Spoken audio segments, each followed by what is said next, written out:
Beralih ke informasi yang lain, pemirsa, pemerintah hingga saat ini sudah meluncurkan program roadmap implementasi Industri 4.0 dengan nama Making Indonesia 4.0 sebagai antisipasi kecepatan perubahan industri saat ini. Pakar Inovasi Ekonomi Universitas Indonesia Fitra Faisal mengatakan masih ada hal perlu diperhatikan pemerintah sebelum mengimplementasikan Industri 4.0 yaitu sumber daya manusia atau SDM.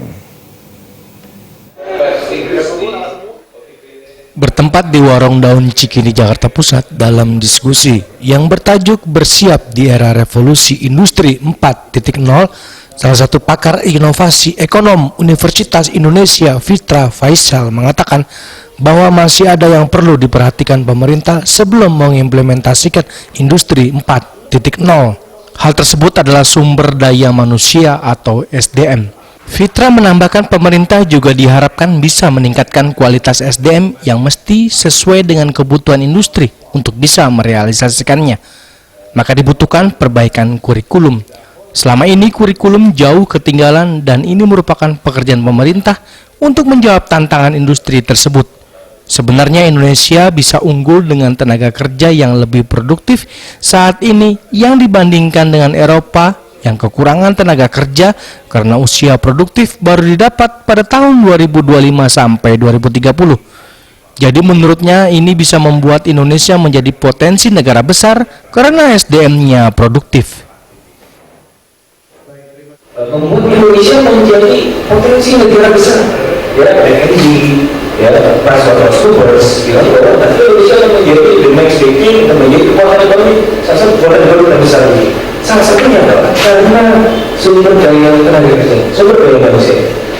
Nah, revolusi industri ini penting yang untuk kita memanfaatkan juga, tapi jangan lupa, jangan ini dapat kaki kita dengan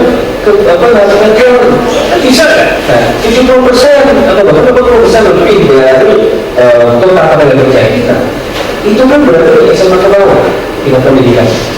Mereka bisa, tapi kalau sebelum offline kita berdiskusi dengan Pak Adi, berupa SMK itu nggak SMK, ya kurikulum itu ketinggalan. Nah, jadi sebenarnya ini PR buat kita sebenarnya pemerintah sudah membangun infrastruktur. Lebih lanjut, Fitra menjelaskan Indonesia semestinya siap menghadapi industri 4.0 karena revolusi ini sudah beberapa kali terjadi. Maka dari itu diharapkan jangan sampai kalah dengan pendatang baru dalam mengimplementasikan revolusi industri versi 4.0. Dalam rentang yang tidak lebih dari 100 tahun Indonesia sudah siap menghadapi versi revolusi industri hingga 4.0. Maka dari itu jangan sampai kalah dengan pendatang baru.